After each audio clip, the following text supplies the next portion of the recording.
I'm Zibby Owens, and you're listening to the Webby-nominated podcast, Moms Don't Have Time to Read Books. This episode has been sponsored by Lauren Gabrielson, which is a women's wear brand that creates elevated essentials for the modern women's wardrobe. The collection is entirely designed and produced in Brooklyn, New York.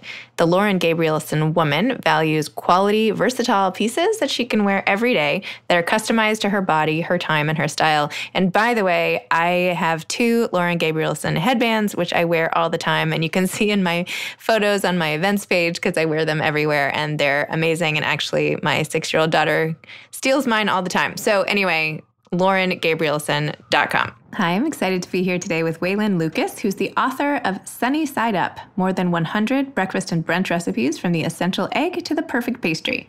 An award-winning former pastry chef at famed restaurants like Patina and Bazaar, Waylynn has also been a judge on the Food Network's TV hit show Cake Wars and currently lives in Park City, Utah. So welcome, Waylynn. Thanks so much for coming on Moms Don't Have Time to Read Books. Absolutely. Excited to be here. Thanks so much for having me. So can you please tell listeners how you came up with the idea for this cookbook and what it's about? Who should buy this cookbook? Everybody should buy this cookbook. I really wanted to create a very family-friendly, everybody-friendly cookbook. I find a lot of chef cookbooks can be very intimidating, and because they're chefs, they do a lot of fancy things and use a lot of extravagant ingredients that aren't really applicable to just your regular home cook. And I wanted to do the opposite of that. I wanted this to be fun and easy and approachable and just sort of use what I've learned as a chef to sort of give little tips and tricks. And I love breakfast. I love brunch. I think as a pastry chef, I love brunch and breakfast so much because it's very sweet oriented. So that was sort of my inspiration to kind of do something more than just a regular dessert book. I wanted to sort of push myself and get into some more savory things, but more, pastries and eggs and breakfast brunch, and sort of have my experience as a pastry chef sort of go that much further, if you will, in the kitchen. Awesome. Well, as a mom, I thank you because I feel like breakfast is the hardest for me. I feel like every day we're doing the same old stuff, scrambled eggs, frozen waffles. I don't know. So I felt like your book was very inspiring. In fact, we tried the crunchy French toast that you have in your cookbook. Oh, amazing. But we didn't have exactly the right ingredients, so we squashed up some Rice Krispies, but it was still really good. There you go. Perfect substitution. So what do you think in the cookbook are some of your best suggestions for busy parents in the morning before school to make for their kids? I think the frittatas, the baked egg cups, the bars, anything you can sort of make ahead of time and grab and go. I know, especially for moms trying to get out of the house in the morning and get, your kids, get everybody going, things that you can do, even the night before after the kids go to bed and just have ready in the morning to grab and go, or really any time of the day. The baked egg cups are perfect for that. The bars, all of the bars I love. Even the frittatas, is something you can make and slice up and kind of grab like a slice of pizza and eat and run out the door. I do that more times than I probably should admit, but it's one of my favorites. And you said there, in the book there's an acai bowl. It says it only takes 5 minutes to make. Is that really true? I mean, it would take far more time to order that in. I feel like No, the acai bowl and even all the smoothies and stuff, I think are super easy to just throw everything in a blender, slice up some fruit, sprinkle some granola on top. It's really a no-brainer. There's not a lot of skill involved with those, and with the acai bowl, you just kind of throw it in a blender and go. And you mentioned in your cookbook that how well you cook eggs shows how good a chef you are. So tell me about that. So there is for a long time, there's been the chef Escoffier and Julia Child even used to touch on it a lot, that how you cook an egg reflects sort of your talent and how good of a chef you are, because I think an egg is something, it's so versatile and you can do so many different things with it. And it's so hearty, but it's also so delicate, sort of like, that's why I talk about with the scrambled eggs, it's the sort of handling and the finesse, and the eggs sort of tell you what it needs from you, if that makes sense. Like in the scrambled egg recipe, it's not over handling it, over mixing it in the pan. It's not under mixing it to where you end up with a big sort of patty omelet. It's just sort of the right amount. And it teaches you to sort of watch and look at the food as it's cooking and know when to handle it, when to not, and sort of practice that delicate hand, if that really makes sense at all. I don't know. My eggs just don't really talk to me, but I'm going to listen. I'm going to listen a little more closely from now on. So you also mentioned in the book that you were very influenced by having the Food Network on in your house all the time, which I feel like gives me now license to keep the TV on all the time, but I don't know. How do you think that affected you in your love of cooking? I think it just sort of became ingrained in the fabric of my being, if you will, because there was no matter what I was doing, if I was sitting at the dining room table doing homework or hanging out, my mom was making dinner, or it was just always there in the background. I just heard people talking about food and listening about food. And I think even though I wasn't really so into it myself when I was a kid, I just sort of heard about it, listened to it. And it's funny now as an adult, I think that's why I love it so much and love writing this book and cooking as well, because I realize now some of my best memories are just around food, are spent in the kitchen, watching my mom cook, listening to the Food Network, sharing meals with friends and family. Those are, I think, some of the most special memories that I have in my life at any time. So tell me about your whole journey from when you were this kid, doing homework and not really focused on cooking, to now having your own cooking, being a judge on a cooking show and having your own cookbook. And how do you go from there to here? How did you do that? How did you even know you wanted to do that? Like, when did you say, this is my thing? It wasn't until much later in life. This was actually a big career change for me. When I was young, I'd worked in the fashion industry and sort of swore that off and quit. And I'd always really enjoyed baking cookies just for fun and for friends. And I started to see how happy cookies made people. And so I sort of became addicted to that. And I sort of started doing it more and making more cookies. And friends who had catering companies would ask me to make hundreds of cookies for them. And I was just like, wow, I really love and enjoy doing this. But for me, what was the turning point of like, okay, I want to make this was a career, was just seeing the joy that desserts brought people. And then looking at how eggs, flour, butter, sugar, however you can combine them, you can get so many different results. I really wanted to learn the science of it. And I ended up opening up a restaurant when I was living in Costa Rica and had no idea what I was doing. It was supposed to only be a coffee shop. And then I started baking cookies again for friends on the side, and everybody loved it. And so then that just sort of fed my passion to want to feed people and make people happy. And I said, hold on, back up for 2 seconds. How did you end up living in Costa Rica? I quit my life in the fashion industry, and I had a sort of vacation planned with friends to go to Costa Rica. And I went there. I fell in love. I literally came home, sold all of my belongings, and said, I'm moving to Costa Rica and I'm going to surf and learn to speak Spanish and hang out and figure it out. And everyone thought I was crazy, which I probably was. I was living down there and fell in love with it. And someone said, you should open a coffee shop. And that sort of evolved into a restaurant. And that sort of started, weirdly, my culinary career in the middle of the jungle in Costa Rica. Random. So how long did you end up living there? I ended up living there for 3 years. I had the bakery cafe restaurant for about 2. And then I just, from my love of that, I sold it. I came back to the States, to California. And that's when I decided to go to culinary school to really, truly understand the science and the ins and outs of baking and pastry. And you were all in on desserts the whole time? Yeah. My restaurant in Costa Rica, I actually did both sweet and savory. But something about pastry, just it was more sort of my mentality. I loved how much happier desserts made people. It's like you can't be in a bad mood eating a chocolate chip cookie or an ice cream cone. It was sort of that kind of made me really decide to put all my focus into pastry. And then, sorry for all these, I shouldn't say sorry for the questions. I am interviewing you, but I'm eager to hear I'm curious as to how one gets from a love of cooking to end up, writing this whole cookbook. So you went to culinary school, and then what? Then you became a licensed pastry chef, and then you started working for all these amazing restaurants, and then somebody asked you to be a judge? Pretty much. Okay, good. All right, I got it. Okay, goodbye. No, I'm kidding. That was easy. Awesome. All right.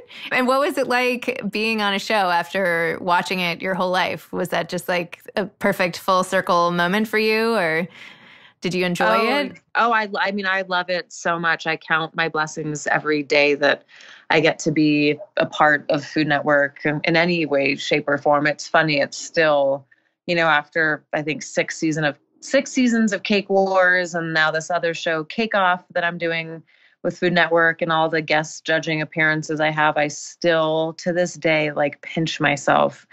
And I'm like, is this like really happening to me? Or when I turn on Food Network and it happens to be in episodes of Cake Wars and I'm on TV, I mean, it's so surreal that I turn into a little kid all over again and get giddy and excited and cry. And it's mildly pathetic, but no, it's not pathetic. No, it's probably truly one of the most special accomplishments for myself as a chef. Not just because I get to be on TV. It has nothing to do with that. It's just that kind of how my culinary career and growing up with Food Network on TV, it's sort of how it's come full circle. And that was never, being on Food Network was never even on my radar. It was never even like, this is my goal, my dream. I'm going to work really hard as a chef and try and get on Food Network. I just wanted to make good food. And so this was just the icing on the cake, if you will. Lovely. Do you have any like dreams of your own? Like, what would you do if you could pick your own show to make on Food Network? Like anything you want? Or is that what Cake Off is? I don't know about cake. I'm sorry. No, Cake Off is basically, it's an extreme cake competition. The cakes sort of transform and they explode and catch on fire and spin and flip and do all these really crazy cool things. And that's going to be actually airing in a few weeks. I think September 23rd maybe is the first episode on Food Network. So it's really just these bakers take the cakes to the next extreme level. But I mean, if I could ever have my own actual show on Food Network, that would be like the dream of all dreams. I might just drop dead right there in the moment on the spot. But I think I would want it to be a little more sort of exciting, out there, getting my hands dirty in the food, growing the food, harvesting the food, than a lot of the kind of typical stand and stir shows. I just, by nature, I love getting out there and getting dirty with my hands. And I think that's why I love cooking so much, is you're really creating something with your hands, which I think is a lost art in a way. And so to be able to be a part of the whole food process from growing it from start to finish, I think is something that I definitely, whether it's TV or I know I'm starting to do it in my own personal life, that's sort of the dream for me. And then how did you end up writing the cookbook, and how did you pick, you mentioned at the beginning why you wanted to do not just sweets, but how did it come about? Was it your idea? Did someone give you, like, how did it evolve into a cookbook? It was always my dream to write a cookbook. I'll be totally honest right now that it was something I was way too terrified to do, and people had talked to me about doing it for years. And I always said, oh, yeah, no, sure, that's a great idea, but kind of pushed it off because I was just way too nervous and scared to have to work so hard to create all these recipes and then sort of send them out into the world. I just was like, just seemed like this daunting, scary task, and opening myself up for judgment and all these things. And then finally, I think just enough friends and people pushed and said, come on, you got to do it. And it kind of seemed like the next hurdle that I hadn't quite gone over and through in my career, that I was like, all right, I'm going to do this, and set out to do it. And I kind of got a dream team of people to work with and to publish with Rodale, and the team I got to work with them, and the sort of concept. It started out to be a dessert book, and this sort of concept of breakfast and brunch kind of happened sort of by accident. I didn't think anyone would really consider me writing a breakfast brunch cookbook because I'm a pastry chef, but I think they all saw how passionate I was about it, so decided to let me run with it. And do you still practice pastry chefdom somewhere? Like, do you work in a restaurant still, or are you mostly on, does TV take up most of your time? Or the TV does take up some of my time. I have a wholesale, I live in Park City, Utah.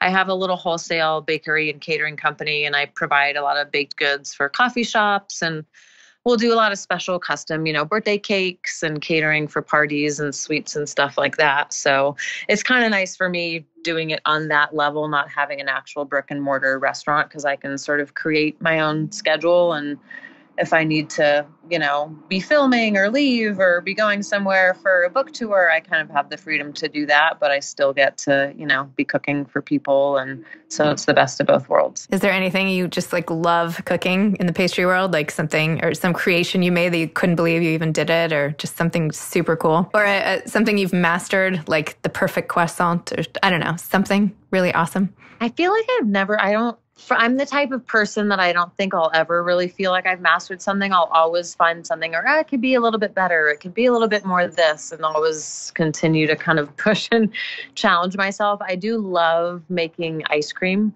That's something that is probably one of my favorites. And I love the challenge of the croissants and baguette recipes and stuff that are in the book. I find bread to be such a skill and such an art form that still intimidates me, but it's probably one of the things that I love so much. That's why I really wanted to set out to try and make it easy for the home cook of all right, you can do this. You can make croissants at home, or, a baguette or brioche or breads that's something that I have so much admiration for, people that solely do breads, because it really is an art form. I feel like there's so many excuses not to bake.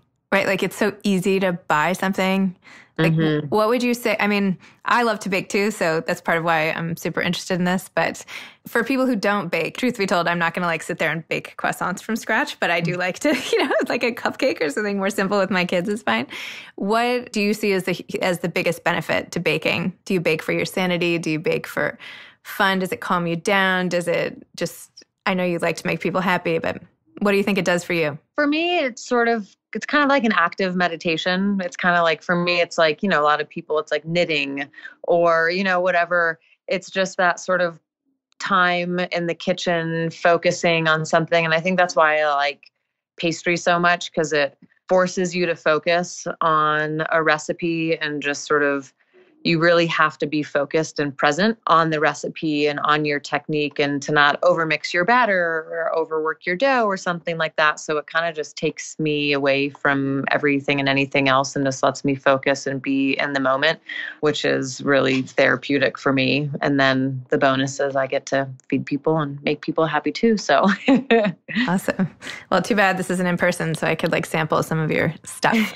That's right. My only sad that we're over Skype. Do you have any advice to anybody who is also trying to do a cookbook, and that was one of their dreams, or their dream is to be on a cooking show? Or what would you say to those people?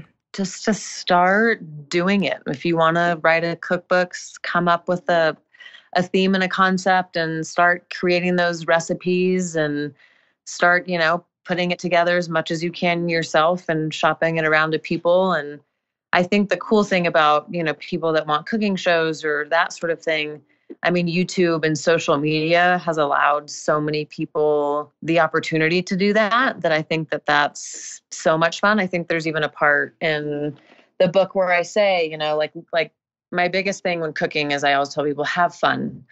Just have fun, have a glass of wine, pretend like you are on your own cooking show, just do whatever you can and want to do whatever makes it fun for you, and have fun doing that. Because as cheesy as it is to say, I am a firm believer that you can taste the love and the spirit of, the mood you're in when you're cooking food. And so just to have fun. I tried to explain that to my kids after making frozen ravioli last night. And they were like, this doesn't look good. And I was like, I made this with all my heart. You can taste the love. Eat it. So they finally tried it. Anyway, I don't know. I believe you can feel it too. I really can. When people cook for you with care and love, you can definitely taste it. But anyway, well, thank you so much for sharing your experience with me. And sorry, I feel like I was like in a job interview, like asking you question after question, but I'm really interested. So thanks for answering them all. No, absolutely. Thank you. I loved chatting and loved being asked all the questions. Oh, good. Well, there we go. Super fun. Thank you. All right. Thanks so much. Take care. Bye. Okay. Bye. Thanks again to my sponsor, Lauren Gabrielson, the women's wear brand that creates elevated essentials for the modern women's wardrobe, laurengabrielson.com. Thanks for listening to Moms Don't Have Time to Read Books. You can follow me on Instagram at Moms Don't Have Time to Read Books. Thanks so much to Steve and Ryan at Texture Sound for the sound editing. And thank you to Morning Moon Productions for providing this fantastic intro and outro music. Thanks for listening. You could always email me at zibby@zibbyowens.com.